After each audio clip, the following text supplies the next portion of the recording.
Mesdames et messieurs de la presse, bonsoir. Très heureux de vous retrouver de nouveau dans le cadre de cet exercice de redevabilité qui commence un peu plus tard que prévu. Merci de votre patience.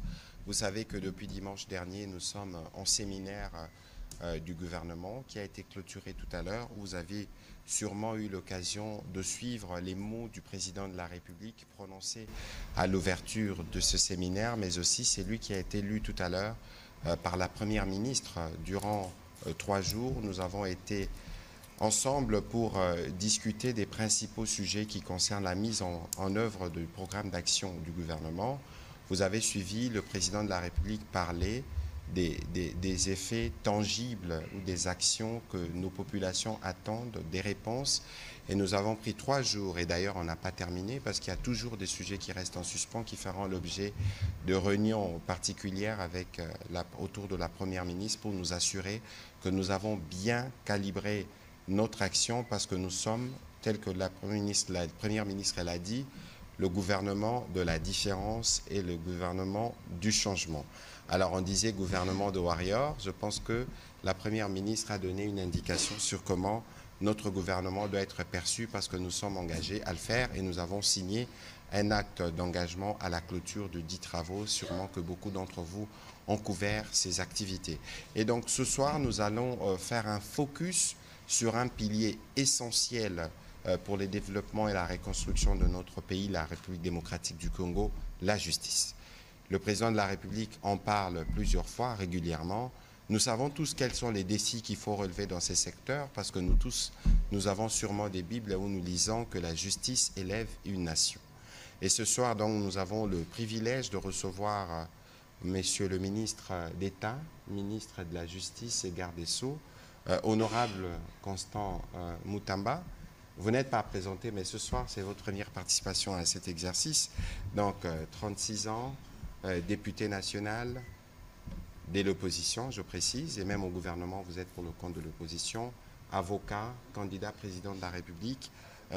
Avant qu'on aille d'ailleurs dans les vifs du sujet, comment avez-vous accueilli votre désignation à ces prestigieux postes de garde de Sceaux du gouvernement de la République démocratique du Congo?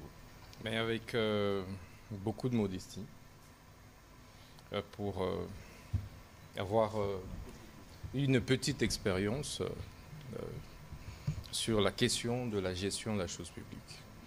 Mais avant d'aborder cette émission, je voudrais m'acquitter d'un agréable devoir, celui de remercier son Excellence Monsieur le Président de la République, chef de l'État, pour son choix, le choix porté sur ma modeste personne pour le compte de l'opposition politique, lequel choix a été aussi accepté par son Excellence Madame la Première ministre, pour assumer ces lourdes charges de ministre d'État, ministre de la Justice et garde des Sceaux. Et donc le jour où il m'a été annoncé que j'étais nommé ministre d'État, ministre de la Justice et garde des Sceaux, j'ai accueilli cette nouvelle avec beaucoup d'humilité, beaucoup de modestie. Voilà, monsieur le ministre d'État, ministre de la Justice, il y a beaucoup de sujets que vous abordez dans le cadre de vos responsabilités en tant que ministre de la Justice. Nous n'aurons sûrement pas le temps de tout épuiser, mais comme des traditions au cours de cet exercice des redevabilités, qu'est-ce que vous pouvez nous dire en liminaire de votre vision, évidemment, ou de comment vous comptez mettre en œuvre la vision du président de la République dans le cadre de votre secteur? Vous savez, le chef de l'État, lorsqu'il nous a nommés, il nous a assigné un certain nombre de missions claires. C'était de faire l'état des lieux du secteur de la justice qualifié de malade. Et ensuite, proposer une grille d'action qui pourront évidemment répondre aux attentes non seulement du chef de l'État, mais aussi et surtout de notre population. Ça veut dire que nous avons été à la recherche de la thérapie, du produit, médicaments qui pourront éventuellement aider à guérir cette justice qualifiée de malade. Et pour ça, nous avons identifié un certain nombre de priorités. Ça veut dire qu'il faudrait réformer Le chef nous a donc assigné la mission d'être le ministre de la Justice réformateur. Réforme sur un certain nombre de questions, notamment les climats des affaires. Il faut impérativement redonner confiance aux Congolaises et aux Congolais, redonner confiance aux opérateurs économiques, redonner confiance aux étrangers qui choisissent la RDC comme seconde patrie. Et pour ça, il faut rapidement travailler sur la sécurité juridique et judiciaire. Cela nécessite des réformes. Et c'est pourquoi nous nous sommes attelés très rapidement à travailler sur un certain nombre d'initiatives, de projets, des textes qui tendent évidemment à protéger les entreprises, services, établissements publics des saisies intempestives et barbares de leurs comptes, mais aussi nous avons travaillé sur un texte qui institue ce qu'on appelle en droit comparé la caution judiciaire, mais dans notre droit, c'est la consignation des frais. Le chef nous avait dicté de travailler sur ces deux textes en urgence, lesquels ont été adoptés au dernier Conseil des ministres. Nous nous sommes également attelés à travailler avec les huissiers de justice pour mettre en place une commission mixte qui devait désormais toiletter le processus d'exécution des décisions de justice. Parce qu'il s'est avéré que malheureusement, la plupart des doléances, des jérémiades, des justiciables relevaient plutôt des exécutions, des mauvaises exécutions des décisions de justice. Tantôt, puisqu'il s'agissait, ou il s'agit des jugements iniques, généralement assortis des clauses exécutoires sur minute, et donc c'est des clauses dolosives qui mettent en mal les entreprises publiques ainsi que les entreprises privées. Et donc il fallait arrêter ça, en complicité avec malheureusement certains juges véreux. Je ne dis pas que tous les juges sont véreux, certains magistrats véreux, certains avocats véreux, certains huissiers véreux. Et bref, il fallait arrêter tout de suite l'hémorragie. Nous sommes attelés à cela et je pense qu'avec ces mesures et ces réformes que nous venons d'amorcer, apporter dans les jours et semaines qui viennent, nous allons devoir stopper de manière drastique cette hémorragie des détournements, des délinquances économiques et financières. Nous nous sommes également attelés à travailler sur le parquet financier. Au deuxième Conseil de ministres, le chef de l'État nous avait instruit de manière claire de réfléchir sur la mise en place du parquet économique et financier en vue de lutter efficacement contre la corruption et la délinquance économique et financière. Nous avons travaillé sur le texte que nous avons soumis à la Commission permanente de réforme du droit congolais. Et donc le texte est quasi prêt. Et dans les jours qui viennent, nous allons devoir le transmettre à la Commission des lois pour son adoption au Conseil des ministres avant de le transmettre au Parlement. Nous avons également travaillé sur l'assainissement du secteur de culte et association. Comme vous le savez, il y a eu une anarchie inédite dans les secteurs des cultes et associations. Quiconque s'est réveillé et se faisait appeler apôtre, voire pape. Donc même moi, je pouvais m'octroyer le titre de pape Constant Moutaba. Et donc, il fallait vite arrêter cela, où vous avez une floraison d'églisettes, ou mieux églises, sur chaque coin de rue. Et nous avons mis en place une commission, après plusieurs séances de travail avec tous les chefs religieux, nos prélats catholiques, les protestants. J'ai rencontré tous les responsables, le président des LCC et bien d'autres. Réveil, Kimbanguiste et autres. Nous nous sommes accordés qu'il fallait assainir. Et nous avons mis en place une commission qui a travaillé sur les mesures drastiques d'assainissement. Et le samedi dernier, nous avons clôturé les travaux et les mesures ont été rendues publiques. Entre autres, nous avons interdit, de commun accord, de trouver des églises dans un rayon de 500 mètres. Donc il faudrait créer une distanciation pour permettre aux enfants, à nos enfants, pour permettre à nos populations de pouvoir respirer pour ceux, par exemple, qui sont athées ou qui ne croient pas en ces églises-là. Nous avons également travaillé sur l'F92, le fameux folio 92. en fait, qui était une pratique barbare et illégale qui faisait échapper à la République démocratique du Congo des millions et des millions de dollars.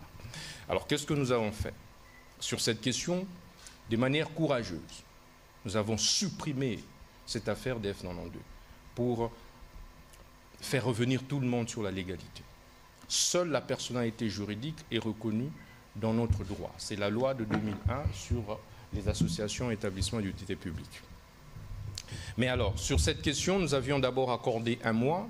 Ensuite, nous venons de prolonger ce délai des 90 jours. Mais ceci nous a permis, en 3 semaines, de décupler les recettes du ministère de la Justice seulement dans ces secteurs des cultes et associations.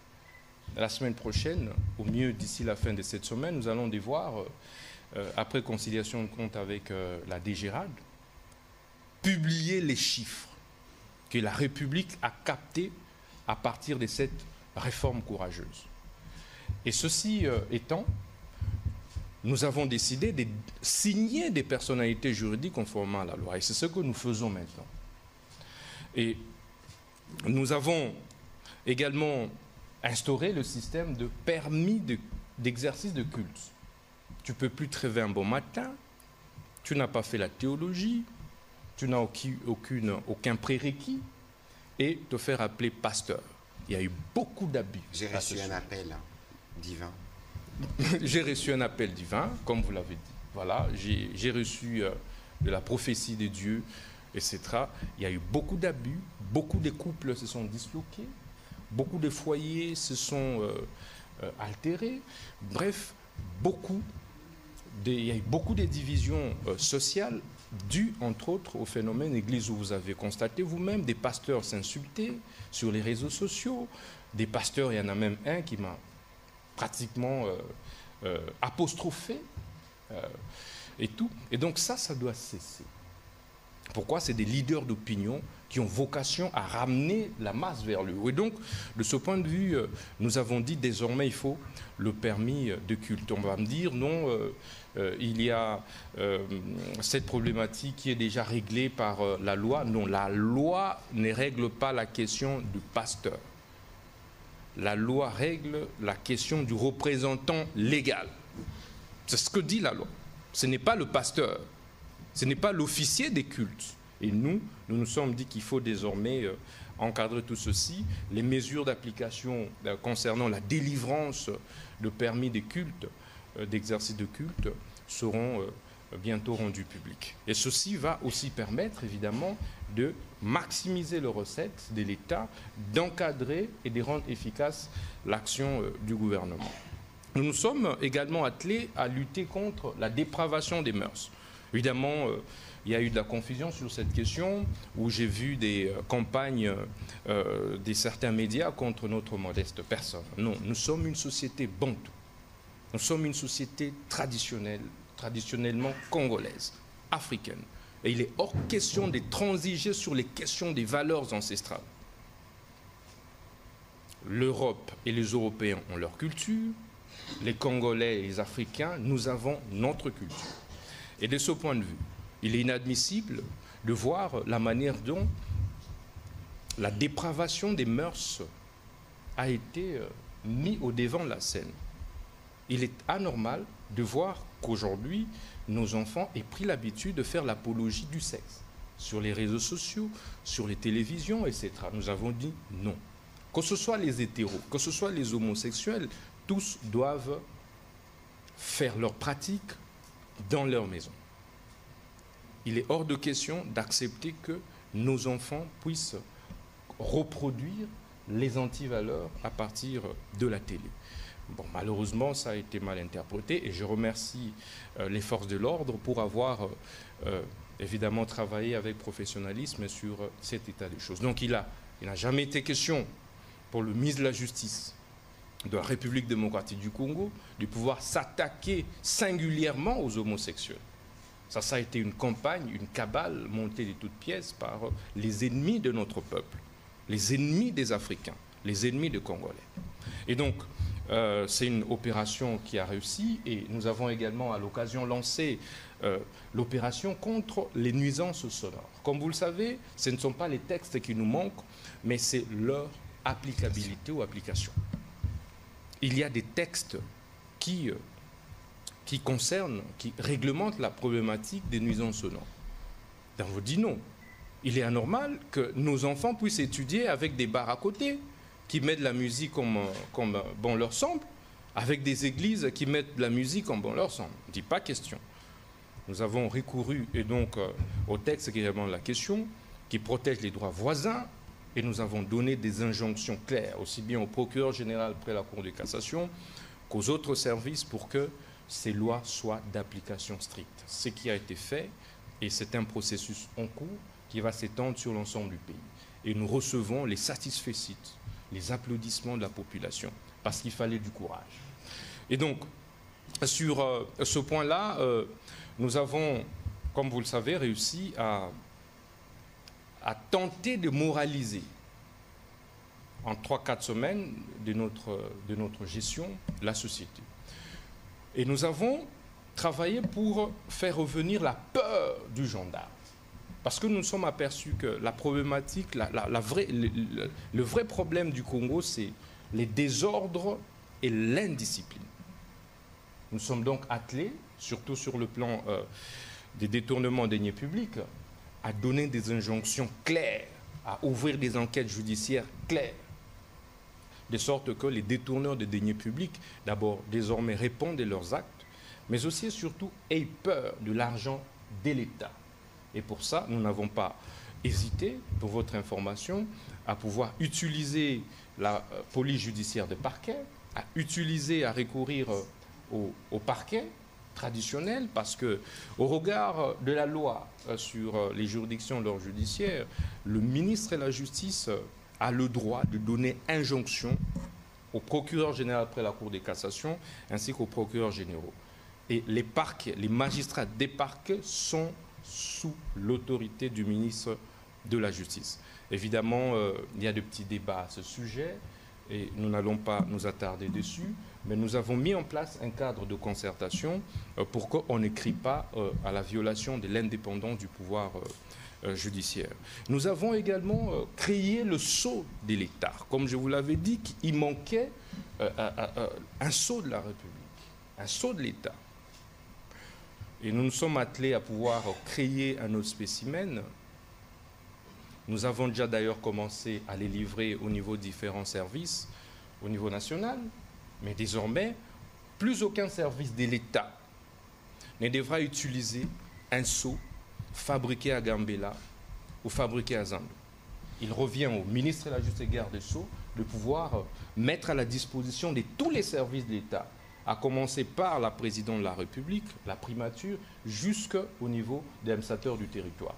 Chose qui se fait déjà. Nous allons devoir présenter officiellement cela au chef de l'État parce que la commande de sceau de l'État a été passée à l'étranger. Et peut-être qu'il faut penser à conclure cette partie introductive pour permettre aux journalistes de poser des questions et d'apporter des éléments d'éclairage. Je vous en prie, je vais chuter. Sur le plan de l'amélioration des conditions de vie des magistrats, nous y attelons. Nous sommes conscients que nos magistrats méritent de travailler dans des endroits, dans des infrastructures qui soient adéquates. Nos magistrats ont droit à une prise en charge médicale adéquate, etc. Nous avons déjà mis en place une commission qui travaille sur ça. J'ai personnellement saisi le président du Conseil supérieur de la magistrature et nous y travaillons. Nous avons également, nous sommes également attelés à moderniser les services de l'administration. D'abord, en bancarisant tous les frais de justice. La commission a fini son travail. Plus aucune caution, aucun cautionnement, aucune amende ne devra être payée en liquide. Nous voulons capter tous les frais de justice qui étaient jusqu'ici, qui échappaient jusqu'ici à l'État. Et pour ça, les banques vont devoir mettre des guichets avancés au niveau de chaque juridiction, de chaque parquet, de chaque police judiciaire. Nous avons également travaillé sur la numérisation. comme vous le savez, il faut désormais que le président de la République, le ministre de la Justice, à partir de là où il se trouve, puisse voir quels sont les prisonniers qui sont entrés à Makala aujourd'hui. Parce que la difficulté que nous avons aujourd'hui, même avec les vieilles images qui ont été publiées et diffusées par TV5, c'est parce qu'il n'y a pas eu un système de numérisation de l'administration pénitentiaire et judiciaire. Et pour ça, nous avons travaillé également sur les désengorgements des prisons. Dès notre prise de fonction, nous avons visité de prisons et nous sommes effectivement rendus compte des conditions parfois difficiles dans lesquelles vivent certains prisonniers. Mais il faut avouer que sur le plan de la prise en charge, nos prisonniers mangent 2 à 3 fois par jour. C'est moi le ministre de la Justice. Je sais l'enveloppe qui est débloquée par la République. Monsieur le ministre, donc, je crois que sur ces sujets, il y aura des questions qui reviendront. J'attends. Et je pense aussi que dans le cadre de l'action que vous avez commencée, nous allons nous assurer que dans le cadre de cet exercice de redevabilité, que nous puissions voir, évidemment dans les conditions qui seront autorisées, de faire des tours dans quelques prisons pour nous assurer qu'il y a des efforts qui sont fournis pour améliorer les conditions carcérales. Et donc, Monsieur le ministre, si vous autorisez, nous allons... Je vais chuter. Allez-y, 2 minutes. Donc aujourd'hui, vous pouvez désormais entrer sur le site officiel du ministère de la Justice et Garde des Sceaux, où vous trouvez tout dedans. Ça n'a jamais existé. Tout a été numérisé. La question des certificats de nationalité. Savez-vous qu'avant, on délivrait nos certificats de nationalité aux étrangers? J'ai mis en place une nouvelle procédure de délivrance qui passe par la contre-vérification de la DGM et de l'ANER. Ceci nous a permis de dénicher autant de demandes de certificats de nationalité de la part des étrangers, s'il vous plaît. Et je pense qu'il y a eu une fuite d'ailleurs, la fuite d'une lettre de la DGM à ce propos. Donc pendant des années, nous nous sommes livrés à nous faire infiltrer nous-mêmes. Et j'ai arrêté ça. Nous avons également travaillé sur le front judiciaire national. Travailler pour voir dans quelle mesure accompagner les efforts de guerre de nos FARDC, les efforts diplomatiques du chef de l'État. Mais au niveau interne, comment? C'est évidemment en activant un certain nombre d'actions qui relèvent effectivement et juridiquement, légalement de notre pouvoir pour pouvoir faire reculer le Rwanda qui est notre principal agresseur. Faire reculer les traîtres de la République que vous connaissez et je pense que nous aurons l'occasion d'y revenir. Voilà, Merci. Monsieur le ministre de la Justice, il y a tellement à dire dans votre secteur.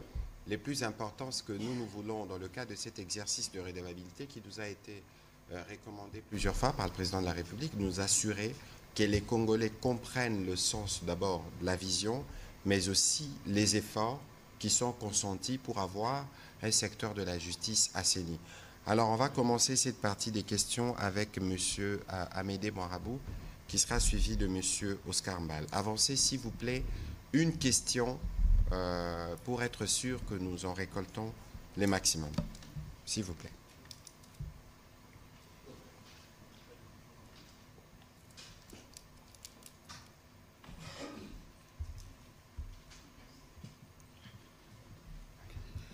Merci pour la parole, Monsieur le ministre. Monsieur le ministre d'État, actualité oblige. Ce mercredi, va démarrer un procès contre Corneille Nangaa, le chef rebelle du mouvement Alliance Fleuve Congo. Qu'en est-il exactement? C'est quoi le message que l'RDC veut passer? Monsieur le ministre. Merci beaucoup, Monsieur Amédée. Vous savez, nous ne voudrions pas préjuger du fond au risque de violer l'indépendance du pouvoir judiciaire. Le juge est indépendant. Il ne revient donc pas au ministre de la Justice de pouvoir s'immiscer des actions judiciaires. Mais tout ce que nous pouvons faire au regard de la loi, j'ai le pouvoir d'injonction sur les parquets, sur les auditeurs. Et à ce propos, évidemment, nous avons travaillé pour que l'instruction préjuridictionnelle s'accélère. Et à partir du moment où l'auditeur ou l'auditorat s'est débarrassé du dossier et a saisi la juridiction compétente, ça veut dire la cour militaire de la Gombe, qui a été choisie comme juridiction compétente, eh bien, nous attendons l'issue du procès. Et donc, ceux qui sont accusés devront répondre, présenter leurs moyens de défense. Ben, si le juge estime que ce pourquoi ils sont accusés, ça veut dire, j'ai lu ces crimes de guerre, trahison et autres, ben, ils vont répondre devant le juge. Voilà, merci de la clarté de la réponse. On va prendre la question de M. Oscar Mbala. Et puis ce sera à M. Eric Izami. Excellence, merci pour la parole. Je voudrais rebondir sur une question d'actualité. En début d'après-midi, la porte-parole du chef de l'État a lu une ordonnance portant révocation du coordonnateur du PDDRCS, M. l'abbé Jean Bosco Baala. Et un jour avant, Excellence, Monsieur le ministre des Médias, vous avez fait un tweet selon lequel aucune personne n'a été mandatée pour engager une quelconque discussion à Kampala. Dites-nous, qu'est-ce qui s'est passé exactement? Parce que dans les réseaux sociaux, nous voyons déjà une autre démission signée par un membre du gouvernement statutaire. Ça veut dire qu'il a voyagé officiellement. Nous voulons voir de l'éclairage. Qu'est-ce qui s'est passé exactement à Kampala et avec ces rebondissements assortis d'une révocation? Peut-être une petite question au ministre de l'État de la Justice. C'est le deuxième volet de ma question. C'est une seule question avec deux volets. Vous parlez du désengorgement de prison parce que les CPRK, les centres pénitentiaires, par exemple de Makala, vous dites centre pénitentiaire et de rééducation. Il y a des prévenus qui sont condamnés à 20 ans de prison, à 15 ans de prison. Ils ont les soucis peut-être d'étudier, dans le cadre de la rééducation, faire un master, les doctorats, parce qu'ils ont 20 ans en prison. Vous n'entrez pas et voir, est-ce que vous n'entrez-vous pas de mettre à leur disposition des cours même à distance ou même des universités à l'intérieur, des professeurs viennent leur rendre visite et leur donner des cours sur place. Parce que c'est le volet rééducation. 20 ans sans étudier, voilà, sans rien faire. On ne se rééduque pas en faisant un master. Bon, encore que ça dépend au cas par cas. Alors, sur votre première question, les choses doivent être bien claires. Je pense que vous avez perçu, comme nous, l'agitation qui s'observe dans les groupes des terroristes. Une agitation et un empressement à penser pouvoir qui peuvent avoir l'occasion de se retrouver avec le gouvernement autour d'une table pour discuter de quoi que ce soit. Nous l'avons dit et redit ici, il est hors des questions d'envisager une quelconque forme de dialogue ou des négociations avec les terroristes que je m'abstiens de citer. Le cadre où les discussions peuvent se faire, c'est à Luanda. Avec le Rwanda, c'est le cadre qui a été choisi parce que vous avez suivi à la lumière de ce qui a été dit dans le rapport d'experts des Nations Unies que les terroristes, etc., n'existent pas ou ce ne sont que du supplétif. Donc, il est hors des questions d'envisager, et ça, c'est la position traditionnelle. Deuxièmement, même si alors, par l'absurde, nous disions que nous devions discuter avec eux, pensez-vous que c'est les coordonnateurs du PDD-RCS que le gouvernement aurait mandaté? J'ai cru lire, parce qu'il y a eu encore une fois, beaucoup de manipulations sur les sujets, en disant qu'il y a une délégation de haut niveau du gouvernement. De quel haut niveau parlons-on là? Et vous avez suivi la réaction de lui-même, l'abbé Baala, qui a dit qu'il n'était pas là-bas pour la mission ou pour ce qui lui a été attribué. Quoi qu'il en soit, il y a eu ambiguïté dans notre opinion. Et dans le tweet que je fais hier, c'était pour casser toute forme, alors toute forme de manipulation, croyant que le gouvernement avait dépêché quelqu'un pour prendre l'angle avec les autres. Et donc ici, il y a évidemment une enquête qui a commencé pour en connaître les détails, mais visiblement, il semble que si s'avère que l'abbé Bahal a eu une quelconque forme de discussion avec ces terroristes, nous le saurons, parce que lui-même, il doit venir s'expliquer sur ce qu'il en est exactement, pourquoi on les lui a attribués. Donc il peut s'y trouver qu'il a abusé de la confiance du vice-premier ministre et ministre de la Défense. Parce que les sujets que lui-même explique, le cadre de sa mission, était pour aller voir des LRA ou des enfants congolais enrôlés. Et donc il y a encore une partie de l'histoire qui doit être bien clarifiée, mais ici, je rappelle que nous, le seul cadre, c'est le cadre de Luanda. Et j'ai entendu dire ou lire quelque part que ça s'est fait sous les auspices du président Uhuru Kenyatta, ce qui est totalement faux. Le président Kenyatta échange régulièrement avec le président de la République, mais aussi avec les hauts représentants qui avaient, M. Serge Tshibangu, qui avait accompagné le président Uhuru durant toutes ces phases des discussions avec les groupes armés. Le président Uhuru se trouve à New York. Alors comment pensez-vous qu'une telle initiative peut être possible?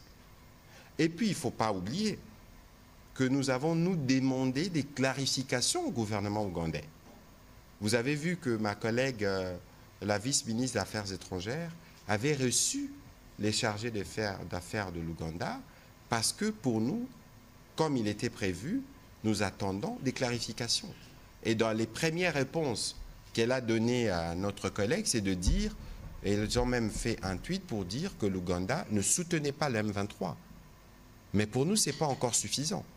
Nous devons être clairement édifiés sur tout ce qui a été dit dans le rapport des experts des Nations Unies. Ce n'est qu'en ce moment-là, parce qu'il y a des contacts entre les deux pays, qu'on pourrait envisager, pourquoi pas, de recevoir ici une délégation de l'Ouganda qui viendrait pour ceci ou pour cela. Donc ici, il faut que les choses soient bien claires. Pas de négociations, pas de dialogue avec des terroristes. Personne n'a été mandaté. Et tout ce qui a été dit sera tiré bien au clair parce que je constate aussi qu'il y a eu, comme d'habitude, beaucoup de manipulations dans les stricts objectifs de désorienter notre opinion. J'espère que j'ai été assez clair sur le sujet. Monsieur le ministre d'État, une réaction à la question qui vous avait posée. Merci, Monsieur le ministre de la Communication. Rapidement, avant de pouvoir répondre à votre question, je voudrais rappeler que dans l'affaire qui va demain opposer l'auditeur supérieur avec les groupes de Corneille Nangaa, il s'agit d'une procédure par défaut pour certains et contradictoire pour d'autres. Et il ne faudrait pas que l'on confonde. Notre code de procédure pénale, en ses articles 80, prévoit bel et bien cette procédure-là. C'est donc un peu l'équivalent du procès par contumace en droit comparé. Donc il ne faudrait pas que l'on confonde parce que j'ai lu quelques petites confusions dans ce sens.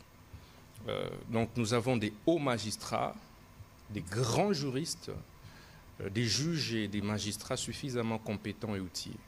Donc ce n'est pas anodin qu'ils vont ouvrir demain ces grands procès publics et historiques.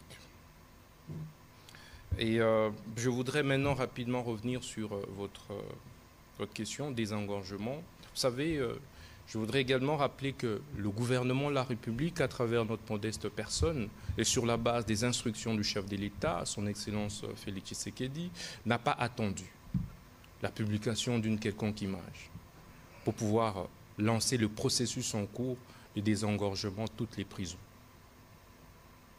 C'est donc à cet effet que nous attendons les conclusions de la Commission nationale et des sous-commissions que nous avons mises en place au niveau de toutes les prisons pour pouvoir envisager des mesures drastiques à prendre. Mais nous n'excluons pas, dans le cas de l'amélioration des conditions de vie des prisonniers, des détenus, la possibilité pour certains d'apprendre. Je vous informe déjà que la République démocratique du Congo a voté une nouvelle loi portant sur les régimes pénitentiaires. Et aujourd'hui, au niveau du secrétariat général de la justice, vous avez toute une direction qui s'occupe de la production pénitentiaire. J'ai été à Luzumu, je vous informe qu'aujourd'hui les prisonniers font des champs, les prisonniers font des activités agro-pastorales. Et c'est pour bientôt Kananga et dans d'autres provinces du pays. Donc les prisonniers sont suffisamment pris en charge pour pouvoir s'autonomiser et pour s'épanouir. Merci. Voilà, M. Eric Izami, s'il vous plaît. Et puis ce sera M. Alain Lino. Merci de la parole, Monsieur le ministre. Vous avez pris, d'abord, je commence par saluer votre courage, l'un et l'autre, et l'ensemble du gouvernement, par rapport à tout ce que vous faites pour la République démocratique du Congo, mais particulièrement pour le ministre d'État, ministre en charge de la justice et garde des Sceaux. Il n'y a pas longtemps, vous aviez pris un certain nombre de mesures pour, par exemple, empêcher le déplacement de l'ancien ministre de Finances, Nicolas Kazadi-Kadimanzouji. Mais finalement, il avait réussi à prendre son envol pour Paris.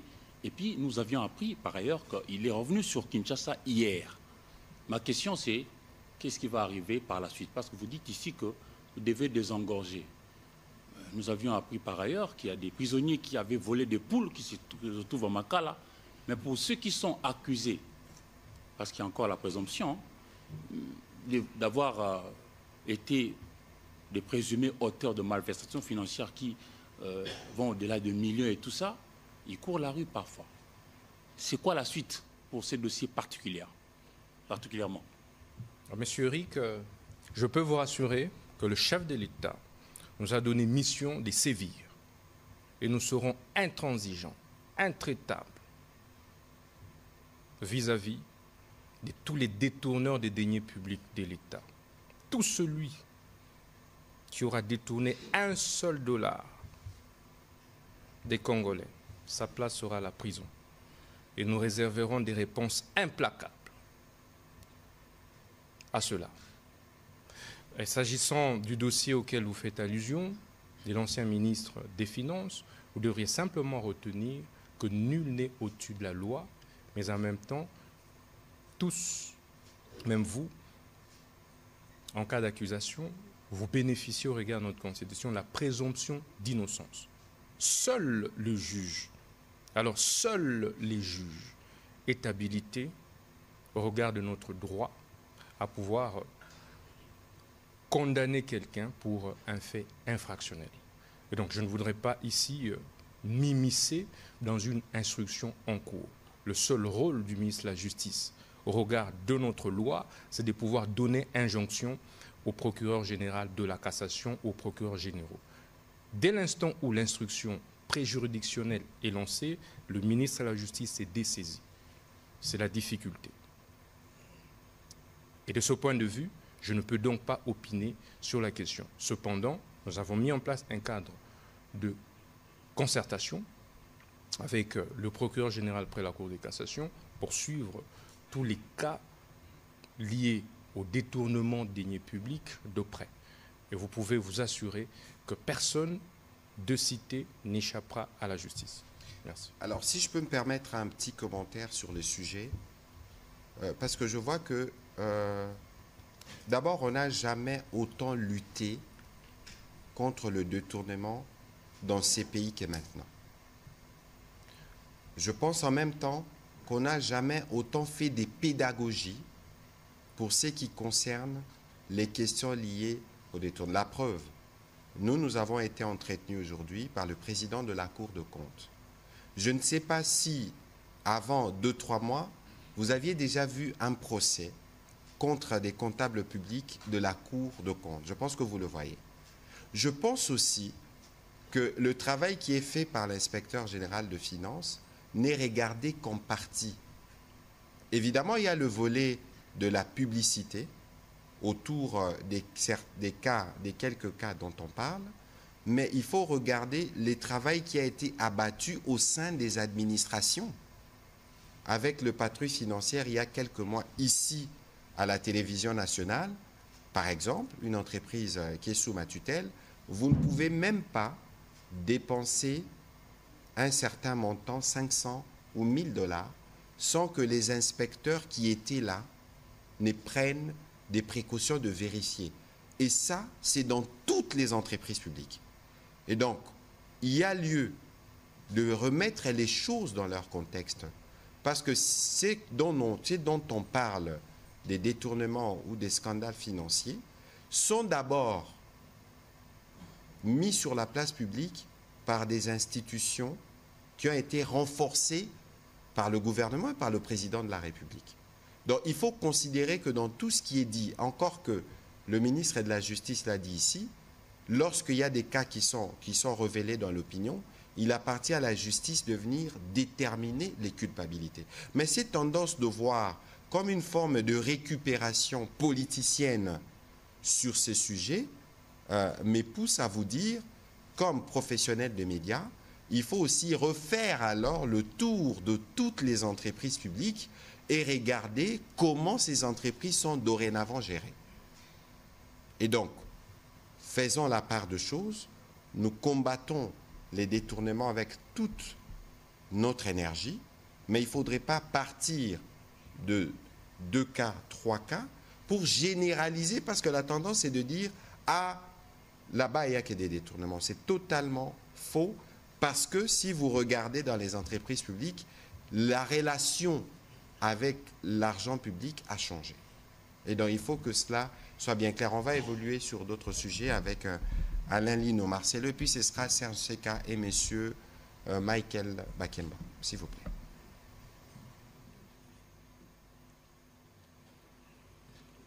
Bonsoir, merci. Alain Lino Mwamba pour Digital Congo. Félicitations, excellence pour votre nomination. Merci Alain. Une question pour vous.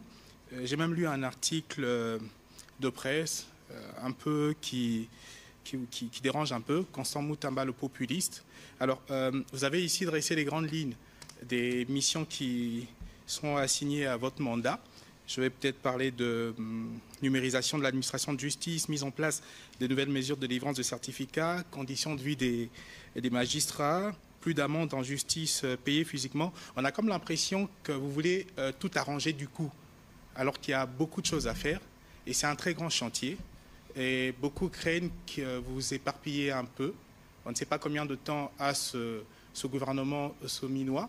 Peut-être que le temps ne sera pas assez en votre faveur pour trouver des solutions. Parlons par exemple du désengorgement. Il faut peut-être construire des nouvelles prisons, en dehors de laisser partir des prisons les personnes qui atteignent presque le délai de leur sentence.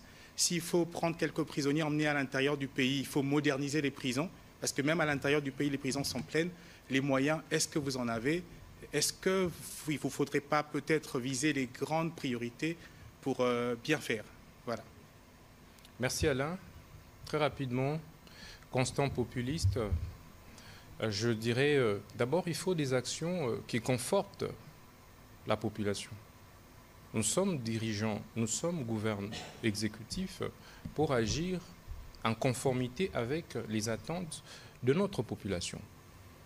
Si c'est en cela que vous qualifiez constant populiste, eh bien je le suis. Mais sur la question des résultats, je viens de vous annoncer que le chef nous a instruits sur des réformes courageuses. Et nous avons pris des textes courageux. Je pense que M. le ministre de la Communication a repris cela dans les comptes rendus du gouvernement. C'est un secret des polichinelles aujourd'hui. Donc d'ici la semaine prochaine, vous allez ressentir les effets de ces réformes courageuses. Je vous ai parlé de la numérisation, mais entrez sur le site du ministère de la Justice. C'est une réforme majeure. Mais je vous ai parlé du certificat de nationalité. Mais vérifiez. Allez à la DGM. C'est ça du populisme. Je vous ai parlé que la suppression du F92 a fait décupler les recettes au niveau du ministère de la Justice. Mais allez vérifier. Et donc, bref, c'est des mesures concrètes. Seulement, le chef de l'État ne nous a pas nommés pour des discours. Le chef de l'État et la première ministre attendent de nous, ministres, des actions. Et je suis dicté par la seule volonté d'agir. Et nous agissons au quotidien. Nous avons de l'énergie pour ça. Vous savez, au vu des défis qu'il y a actuellement, le pays a besoin des hommes et des femmes courageux et audacieux, d'action. Lorsque le chef de l'État me dicte une instruction, moi je ne dors pas. Vous savez, à 36 ans, le chef fait de vous ministre d'État, ministre de la Justice et garde-sceaux. C'est l'un des portefeuilles de souveraineté, parmi les 4. Tout ce que je peux retourner en retour au président Tshisekedi, c'est mon dévouement. S'il faudra veiller, réduire les heures de sommeil, je le ferai. C'est ma loyauté ferme et indéfectible. Je ne viens pas pour m'amuser. Parce qu'il pouvait faire autant à tous les autres. Je vous rappelle que depuis 60, je suis le plus jeune ministre de la Justice et garde-sceaux. Et donc, qu'est donné en retour? C'est mon engagement. Et les résultats sont palpables. Nous avons donné des bus aux agents de l'administration, allez poser la question. Nous avons doté la police judiciaire des véhicules d'opération. Ça a existé seulement à l'époque des Singaoudjou, mais c'est du concret. Donc en un mois, nous avons réformé systématiquement. Et vous pouvez faire passer votre micro-baladeur au niveau du ministère de la Justice. On chante les chefs de l'État matin, midi, soir à cause des réformes que nous apportons. Aujourd'hui, tout le monde, tout gestionnaire a peur. Parce qu'on dit que, attention, Moutamba risque de nous humilier. Tout le monde qui conduit mal, attention Moutamba. On me colle même beaucoup de déclarations à cause de la rigueur que nous avons imprimée sur la base des instructions du chef de l'État. Merci. Voilà, on va prendre la question de M. Serge Tseka.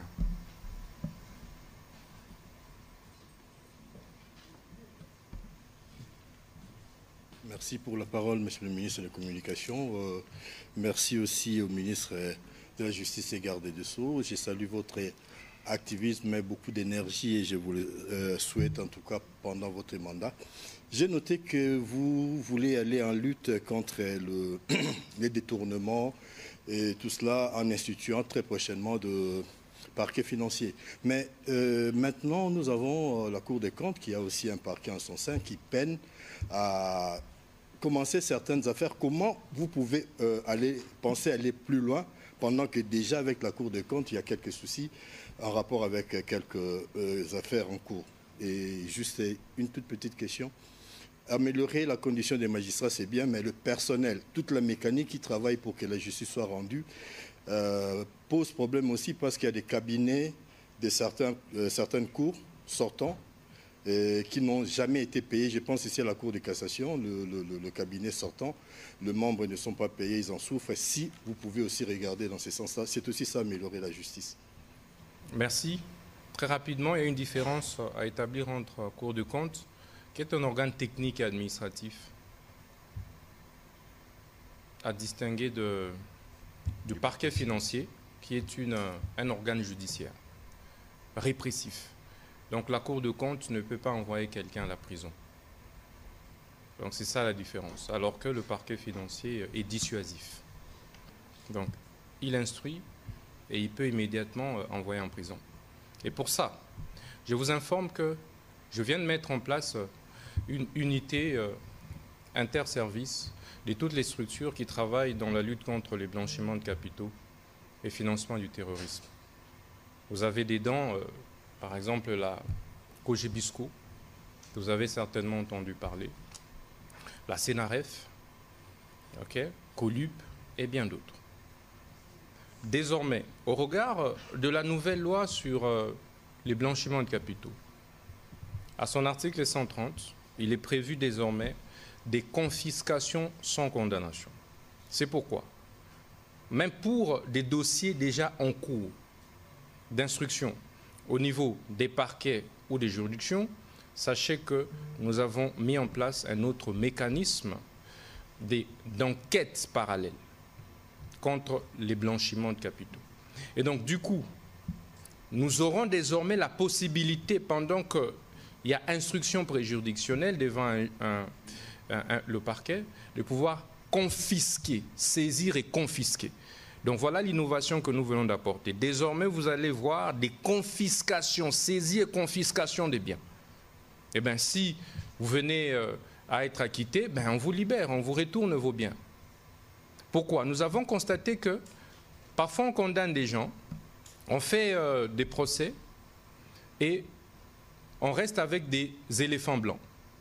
C'est le cas avec les maisons préfabriquées, où nous avons remarqué, moi-même j'ai visité ça à la cité Tchachi, où, oui, nous avons fait beaucoup de bruit. Je suis d'accord. Mais après, est-ce qu'on a finalisé les travaux? Devrions-nous continuer avec cette allure ou pousser les soi-disant détourneurs de deniers publics plutôt à finaliser les travaux? Je pense que le peuple, même le chef de l'État, attend plutôt de nous, justice, des réparations équitables. Et donc nous activons des mécanismes comme ça pour désormais pousser tous ceux qui sont arrêtés dans le cas des détournements à pouvoir parachever les travaux pour lesquels la République avait décaissé des moyens. Voilà, on va prendre la Michael Bakemba. S'il vous plaît, pas des répétitions des questions, évoluant sur le sujet. Merci, Monsieur le ministre, pour la parole. Ma question s'adresse d'abord au porte-parole du gouvernement. Fallon, vous pouvez avancer pour la prochaine question. Le porte-parole du gouvernement. Monsieur le ministre, l'opinion voulait savoir comment expliquer, selon les informations de notre possession, les dollars américains dans les cités, les localités où Corneille Nangaa et ses complices occupent, le dollar américain s'échange à 2000 francs congolais, alors qu'ici, à la capitale, s'échange à 28 000 francs congolais. Là, c'est la question pour le ministre de la Communication et Médias. Une question également au ministre d'État, ministre de la Justice et Garde des Sceaux, Maître Constant Moutamba. Depuis votre arrivée à la tête de ce ministère, vous avez entrepris beaucoup de réformes, beaucoup d'actions initiées pour la réforme, pour redresser le système judiciaire congolais. La proposition voudrait savoir que représentent pour vous les pitbulls, les gros chiens méchants, terreux, que vous avez amenés lors de votre remise et reprise. Je crois que on pourrait s'exempter de répondre à cette question parce que nous voulons aller sur des questions essentielles. Peut-être que le ministre pourra faire un léger commentaire. Et je ne suis pas sûr d'avoir bien saisi la pertinence de votre première question, mais ici, il faut avoir des vraies références avant de se faire une opinion. Et donc, on va évoluer. Monsieur le ministre, vous voulez faire un petit commentaire sur... Bon. Bon, par rapport à l'image de chien, le chien, c'est la discipline. Les chiens, c'est la rigueur. C'est la sanction. Donc, c'était une image, je voulais faire passer. Il n'y aura plus de place pour les détourneurs des deniers publics. Il n'y aura plus de place pour l'anarchie. Donc, tout celui qui va s'amuser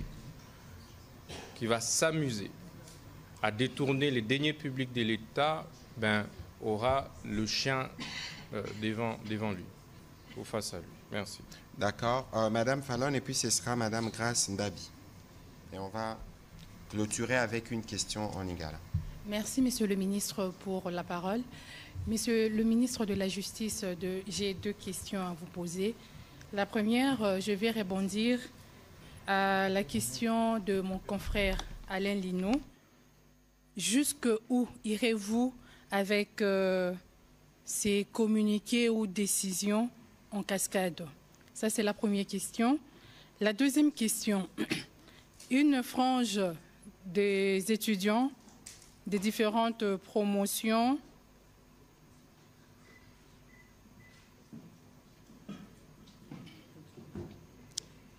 je disais une frange des étudiants des différentes promotions de médecine allant de 2017 à 2018, j'en passe, cherche à intégrer l'ordre de médecins, mais il se pose une condition, celle de passer au test.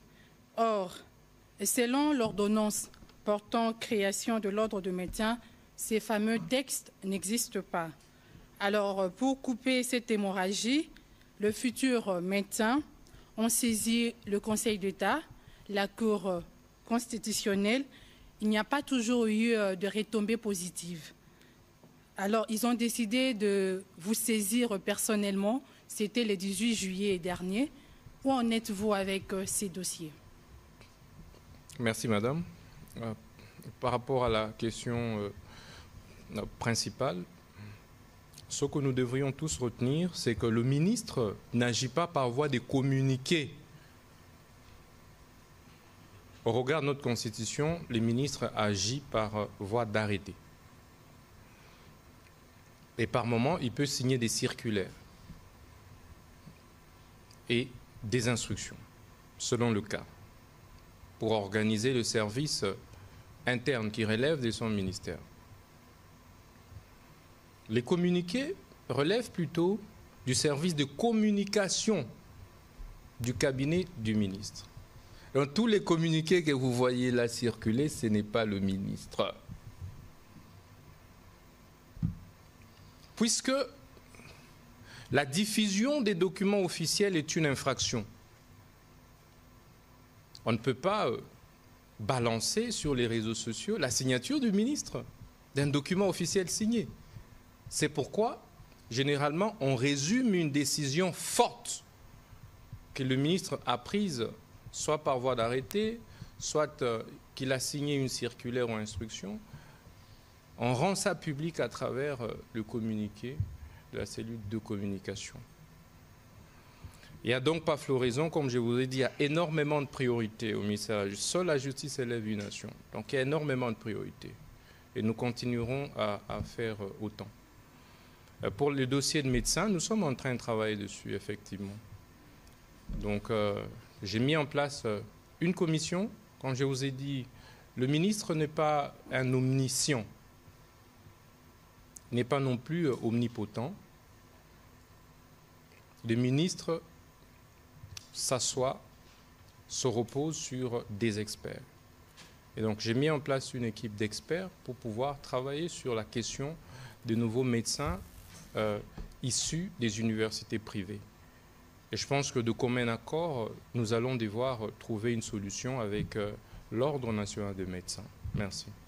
Voilà, alors on va prendre la question de Madame Grace Ndabi. Je vais demander à Onassis Mutombo d'avancer, à Benoît Niemba qui poseront la question en série. On va terminer avec la question en lingala de M. Fabrice. Allez-y. Monsieur le ministre, pour la question. Merci pour la parole. Les gros de mes questions ont été déjà posées. Mais Monsieur le ministre d'État, votre détermination, engagement, vu par certaines personnes comme de la faute de la jeunesse, vous êtes engagé à guérir notre justice de sa maladie. Est-ce que vous serez déterminé jusqu'à la guérison de cette justice? Vous allez garder l'allure? Merci beaucoup, madame. Comme je vous ai dit, j'exécute les instructions. Je suis comme une mule. Le chef m'a confié la responsabilité de redresser l'appareil judiciaire. Donc, tant que je ne vais pas lui donner une justice à redresser, je ne dormirai pas. Et je vous informe que Patrice Emery Lumumba, que nous célébrons tous comme héros, est décédé à 36 ans, donc à mon âge. J'ai donc le choix entre sortir par ce ministère, sortir de ce ministère par la petite porte ou profiter de l'opportunité que le chef m'a donnée et entrer dans l'histoire et qu'un jour, l'histoire, les générations futures diront que voilà, nous avons connu un ministre de la Justice, comme aujourd'hui on parle de Singaoudjou, de Kengwa Dondo et bien d'autres. Voilà, on peut essayer de nous focaliser sur les questions qui concernent le travail du ministre. Monsieur Onassis Mutombo, allez-y s'il vous plaît. Merci Monsieur le ministre. Juste une question au ministre de la Justice. Certains artistes pensent qu'il est temps de supprimer la Commission nationale des sanctions des chansons. Quel est votre avis? Nous travaillons sur ça avec la collègue ministre de la Culture et Arts. Je pense qu'il serait prématuré d'aborder les choses sous cet angle-là. Après un état des lieux profond, nous nous ferons une idée de ce qu'il faudra réellement apporter comme thérapie au problème de la commission de censure. Merci. De toute évidence, il est prévu une concertation tripartite entre le ministre d'État, ministre de la Justice, le ministre de la Communication et de la ministre de la Culture qui interviennent dans les traitements de cette question sur la censure. Peut-être que les mots censure ne paraissent plus très adaptés pour certains. En tout cas, d'après ce que la ministre de la Culture m'a dit, nous allons continuer les réflexions et le moment venu, nous communiquerons à ces sujets. Mais rapidement, une question de M. Fredici dans la salle, Monsieur le ministre. Il y a 500, je la pose à sa place, il y a 500, vous dites que les églises ne peuvent pas être séparées de 500 mètres, mais quid de celles qui existent déjà et qui sont voisins, justement? Comment vous allez arbitrer ces cas de voisinage, si on peut se permettre? Ben, je crois que notre Dieu est un Dieu d'ordre. Et de ce point de vue, nous sommes pour la liberté de religion. C'est consacré dans nos lois, dans notre Constitution. Mais nous voulons simplement éviter l'anarchie. Voyez-vous qu'il y ait des églises qui se suivent comme c'est le cas aujourd'hui. Ça crée les désordres, ça crée l'anarchie. Et le cadre de concertation que nous avons mis en place avec les grands chefs religieux réfléchit sur les mesures d'application de cette mesure, de cette circulaire. Et ces mesures-là seront rendues publiques. Nous avons accordé un délai de 90 jours pour que les églises puissent se conformer. Et avant ces 90 jours, nous aurons déjà finalisé et nous rendrons publiques les modalités d'assainissement et de mise en application de cette grande mesure-là. Mais je crois qu'il y a un élément essentiel que tout le monde doit intégrer. Il y a un processus des réformes qui a été engagé, des décisions ont été prises, en tout cas la ligne a été tracée, mais c'est des choses qui ne se feront pas de manière automatique. On vient, on impose. Tout de suite, il y a ceci, tout de suite, il y a cela, parce qu'il y a une situation antérieure, un contexte qui a conduit à tout ça. Ici, au-delà de ceux qui sont pris, de ceux qui sont annoncés comme mesures, il y a un cadre de concertation qui permette de définir un délai minimum. Nous étions avec la première ministre Judith Souminois à Goma, où plusieurs ONG humanitaires lui ont posé la question, c'est qu'ils adviendraient parce qu'on a supprimé les F92. Je crois qu'il y a un processus de concertation qui doit permettre aux uns aux autres de comprendre la volonté du gouvernement, de remettre de l'ordre dans ces secteurs. Et je pense, comme il a dit, Dieu est un Dieu d'ordre. Tous les hommes des dieux pourront souscrire à ces principes qui leur permettra d'ailleurs de bien exercer leur travail d'encadrement spirituel. Alors, M. Benoît Nimba, il me semble que votre question, il y a une réponse qui a déjà été donnée en liminaire sur les sceaux, justement. Non, Excellence. En fait, on est sur un projet de reportage sur l'existence de communautés LGBT à Kinshasa. Excellence, Monsieur le ministre, depuis votre dernière sortie où vous parlez de la communauté LGBT, certaines de ces communautés ont peur même d'évacuer à leurs occupations ordinaires. Alors, la question de savoir, aujourd'hui, si la police a arrêté un des membres de communauté LGBT à Kinshasa, ils seront traités comme qui? Un criminel ou comment? Parce que, c'est que je sache, la Constitution congolaise jusqu'à présent n'interdit pas et n'autorise pas non plus l'existence de cette communauté. Deuxième question, rapidement, Excellence. Aujourd'hui, si vous allez visiter quelqu'un à Makala, vous devez payer des sous moyennant le jeton et le sou. Est-ce que c'est légal? Merci. Monsieur le ministre. Ok, merci beaucoup. Je pense que j'ai répondu à votre question à l'entame de mes propos. Le gouvernement de la République, à travers le ministre de la Justice, ne s'attaque pas aux homosexuels. Je l'ai dit. Nous voulons assainir les mœurs. Nous voulons moraliser la vie publique. Je pense que cela nous concerne, nous, aujourd'hui, et même les générations futures. Ce que nous réprimons, c'est l'apologie de la dépravation des mœurs, des antivaleurs à caractère sexuel en général. Indistinctement.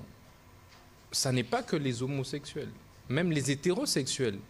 Il est anormal qu'aujourd'hui, nous retrouvions nos enfants, nos petites sœurs, nos petits frères, des jeunes, faire autant l'apologie du sexe sur les réseaux sociaux, sur les rues.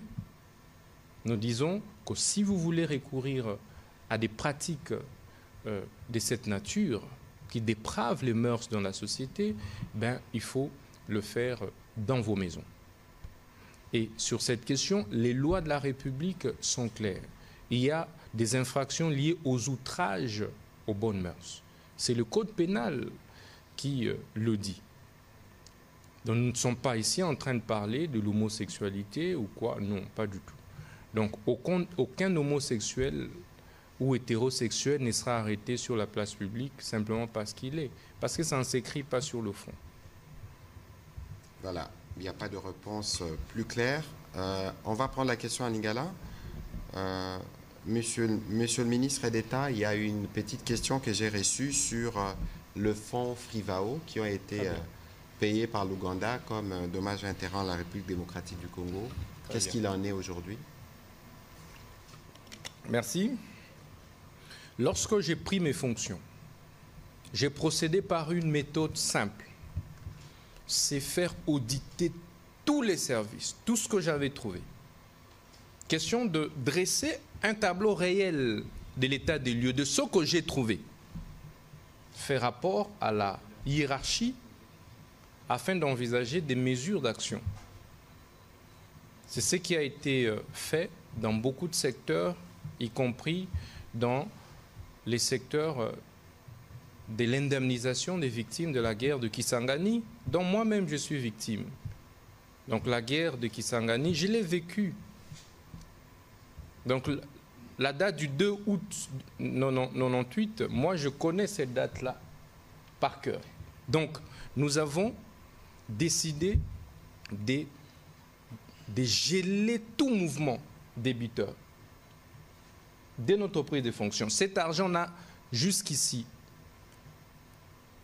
n'a pas été détourné tel que les gens le disent. C'est une désinformation que je dénonce et malheureusement de la part, selon ce que j'avais lu, entre guillemets, du ministre des Finances ougandais.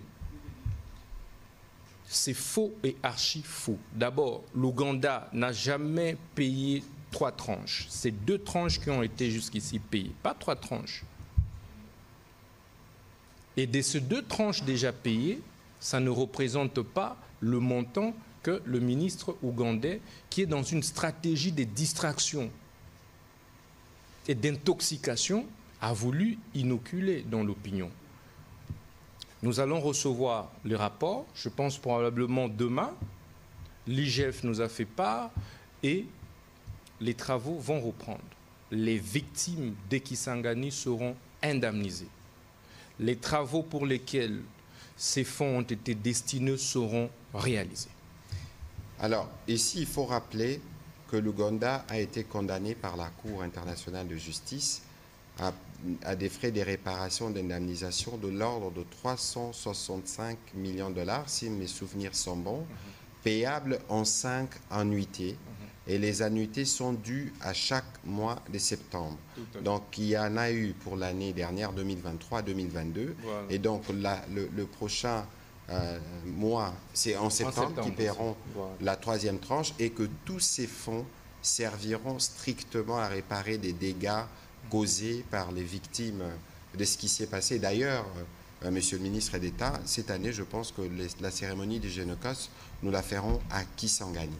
Alors, on va prendre la dernière question en Lingala. Fabrice, Ozamana Souka Morolia Mingite, Mutuna Yamukuse, ministre au Etali Makambo ya Justice au Kolobango na Lingala, Ape Sabiyano, Bandeko Bazola Nanana.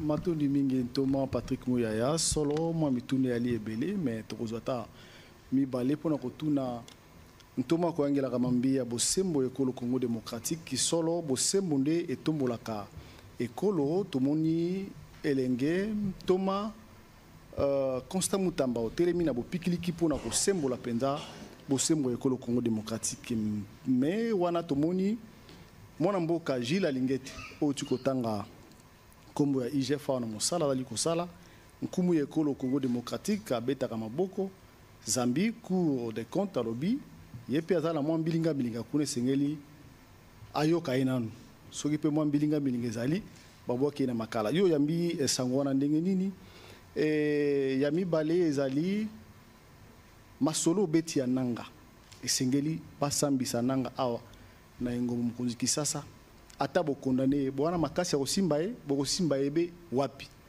nantoma Patrick Muyaya oya koyangela kamambi ya bitando solo ntoma koyangela mambi ya bosemba lobi batu bako bebisa éducation ya bana na banzela ya bitando na banzela ya TikTok ya Facebook mbano nini oyo kozwa po na kopesa etumbu na batu wana bakobinaka obe mitakala na ba TikTok na ba Facebook bana na biso to kotikelaka ba telefone nyonso bakotalaka yango bakopratique bokomona te ke bokobebisa société matondi mingi. Monsieur le ministre d'État Azo Yanola, ngana ko Yanola nasuka. Natondi obutondi ndeko. Mais likambo ya IGF na Cour de compte etali ministre à justice te. Cour de compte eza institution moko organe moko technique administratif indépendant ou corrélevé na Assemblée nationale et non na ministre à justice. C'est vrai que par rapport na yi a transmettre kango na biso ministre de la justice donc etali biso te tokoki soki mokete biso ministre de la justice ko banda ko kota na indépendance ya ba juge topé ko obstruer ba instruction préjuridictionnelle topé juridictionnelle to administrative to technique te on est ali musala na biso te na pona mutuna na yo sur monsieur Nanga ndenge na yamboela kibino lobby mercredi na prison ya Ndolo nde wapi procès public contre monsieur Corneille Nanga ezali kobanda mais biso ministre de la justice to ali na makoki te ya koloba déjà que Nanga za condamné tete on est à mosala ya juge biso nyonso pe tokozala wana ko assister po ete juge asala mosala na ye ndenge longo bami soki amoni ete bandeko Corneille Nanga na ba complice na ye nyonso baza il faut bazala condamné ako condamné soki akomona ete basali mabe soki moko te esengeli batika bango kimia batika bango pona makoki ya kokanga bango wana yapi kaka juridiction biso tokoki ko intervenir kaka nde na niveau ya coopération judiciaire et wana yali diplomatie judiciaire nde eko jouer soki que lobby décision est rendue par exemple contre bango. Donc à ce stade ici, il est hors de question ya kobanda ko préjuger sur eloko ekosalema après parce que procès bandi ekosuka lobby te. Donc instruction juridictionnelle ekobanda nde lobby et qui kozwa 1 mois, 2 mois, 2 ans et qui kozwa 10 ans. On est à libiso te. Merci. Voilà, otuni mutuna moko ezali motu ya mingi. Parce que biso nyonso tozotala ndenge ba réseaux sociaux ezomema ba dégâts ebele. Kasi awa na makambo etali éducation tope kokola ya bana na biso, biso nyonso toza na responsabilité comme baboti. Yango soki botali pe bien na ba télévision tope na ba bouquet bomonaka ba programme mususu bakomaka -16, -12. Ba misusu pe ba alaka na ba code o balobaka code parent. Po yebi ke soki na chaîne à partir à telle heure balakisaka biloko ya malamu te okoki ko verrouiller che code pour moi na nazala na accepter kasi discussion za makasi mingi na bolandi oyo ministre Bosembo ota kolobawa même na ba dessin animé parfois eza na ba comportement oyo eza compatible na culture oyo ya bisote kasi na musala oyo ba acteur misa toto mine baza important na kati ngai naza na responsabilité etali ngai parce que biso to gérera o dans le poto to bengaka contenant c'est sac ndata la kao etali contenu tope oyo biloko yo ba média et la kisaka na ba dimension mususu ezape bino ba pandisango to ba o bazara na ba TV na ba oyo parce que to komi pe na ba catégorie ya sika ya bato tozo benga ba influenceur bango pe baza na bato balandaka bango kasi biloko bango ba kabolaka na ba réseaux sociaux na bango ezalaka biloko ya ndenge nini biso na bino atozo bunda po boyebi ke banguna na biso tous les jours ba fabrikaka ba fake news baza pe awa na ba pandisango mususu awa oyo basalelaka bakomona batindiki information ya manipulation mutu alekisi yango bokanisi eza information normale mais soki okei otali na nsima okomona ke eza lokuta nga moko naza victime nango oyo bakozwa olobaki boye na makambo ya Uganda olobi basala clarification mais bamisusu basali video bakomi basali na montage balobi ya ministre Muyaya adédouane makambo ya Uganda mpona koseme confusion na mito ya bakongolais yango rôle na bino eza crucial mpona kovérifier na badimension oyo etali oyo ya biso mais pona kota la responsabilité o ya bino biso mingi mingi l'air tozokola tozara na OZRT tozala kaka na chaîne moko chaîne nationale kasi lelo bana na biso baza na ba sollicitation ebele na cadre ya mandat na biso o ya sika au président na premier ministre ba pesi biso responsabilité toko continuer pe musala ya salubrité médiatique pena ndeko na ngai Christian Bosemena c'est ça que tokotala na ndenge toko travailler siko dimension oyo biso il faut to intégrer to travailler on a ministre o atali makambo a numérique poste et télécommunication parce que ça ba question transversale et ça ba Facebook TikTok il faut to solo là na ba responsable nango ba kambi nango pour ceux qui biso pe to moni ki elekisi to ko kipe ko katango comme ça to protéger banana biso. Donc, pour Nabiso, c'est une urgence absolue. Il y a qu'au travailler, na ba responsable nyonso wana ba réseaux sociaux muta ko sabinoté. Les États-Unis n'habitent ceux qui basi ba bannir, ba on peut baser ko prévoir ko bannir TikTok. Bon mon apeke na Europe mo bimba. Bakanga Russie TV. Chaîne ba Russie pe bakanga. Donc asimukolo biso to ko télématologie chaîne oyo tozo kanga yango. Bo télématé. Bon, le beau violation à liberté d'expression toki nini. Parce que bisonde toza ba gardien, il y a ba valeur ou il y a biso. Bisonde pe toza ba gardien, il y a ba éducation ou ba nana biso ba kozwa. Na rosili sa na kolobabo. Bon moni na gouvernement oyo toza na ba mama mibale. Mineta ya EPST, madame Raissa Malou. Aza ministre ya éducation na nouvelle citoyenneté. Toza pe na ministre ya jeunesse et éveil patriotique, madame Noëlla Ayeganagato, voilà, j'ai bien dit les noms. Yepe Azana, composante, il y a éveil patriotique. Na éveil patriotique, na nouvelle citoyenneté, na communication, tozo travailler ensemble. Pour na mikolezali koya toko sale la kakabino, na bakano na bino. Poto loba, citoyenneté zanini. Éveil patriotique et zanini. Comportement nini biso tozo zela na ba congolais pour na kotala ndenge nini lobby biso nyonso to me ma contribution pour Congo kende liboso. Donc kasina wana na ba boti na ba pandisango na biso nyonso il faut to cha maboko to s'assurer que to protéger banana biso nde bongo to ko préparer à venir ya ekolo na biso mobimba. Je pense que la réponse a été claire. Monsieur le ministre d'État, ministre de la Justice, on a terminé cet exercice de redevabilité. Est-ce qu'il y a un petit mot que vous pouvez dire en guise de conclusion? Non, ça va. Si vous ne l'avez pas, tant mieux. Merci, merci beaucoup à vous, messieurs et dames de la presse. J'ai vu qu'il y avait d'autres questions. Notamment, j'ai vu M. Eric qui avait des questions. Encore M. Martin Moudimbi. Nous aurons d'autres exercices des redevabilités, pas seulement avec le ministre d'État, ministre de la Justice, mais d'autres collègues viendront où nous aurons l'occasion de répondre à vos questions pour édifier ceux qui nous suivent à la maison. C'est pourquoi nous travaillons. Monsieur le ministre d'État, merci de votre participation et bonne soirée chez vous. Merci.